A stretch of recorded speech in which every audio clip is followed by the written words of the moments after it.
सबसे important part है कि गुडविल का क्लासिफिकेशन।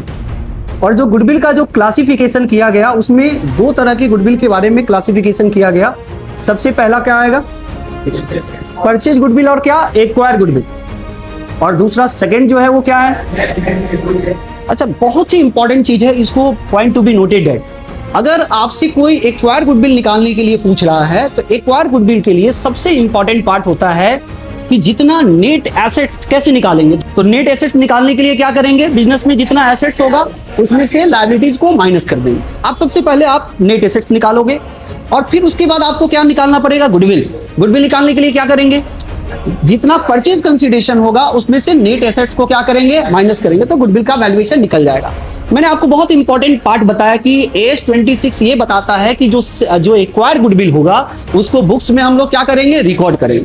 अब आते हैं कि सर सेल्फ जनरेटेड गुडविल क्या होता है। तो सेल्फ जनरेटेड गुडविल में कुछ इंपॉर्टेंट बात है, आपको ध्यान रखना है।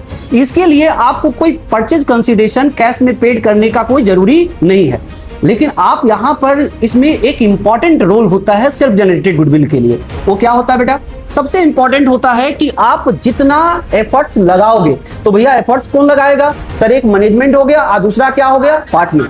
लेकिन कुछ इंपॉर्टेंट फैक्टर है जो आपको सेल्फ जनरेटेड गुडविल में ध्यान रखना पड़ेगा। इंपॉर्टेंट फैक्टर क्या है, सबसे पहले है लोकेशन क्या होना चाहिए, बेस्ट होना चाहिए। क्या होना चाहिए, और गुड क्वालिटी का प्रोडक्ट होना चाहिए। ये सेल्फ जनरेटेड गुडविल है। सेल्फ जनरेटेड गुडविल का इंपॉर्टेंट नोट्स आपको ध्यान रखना है कि सेल्फ जनरेटेड गुडविल जो होता है वो AS 26 ये बताता है कि ये बुक्स ऑफ अकाउंट्स में रिकॉर्ड नहीं होगा।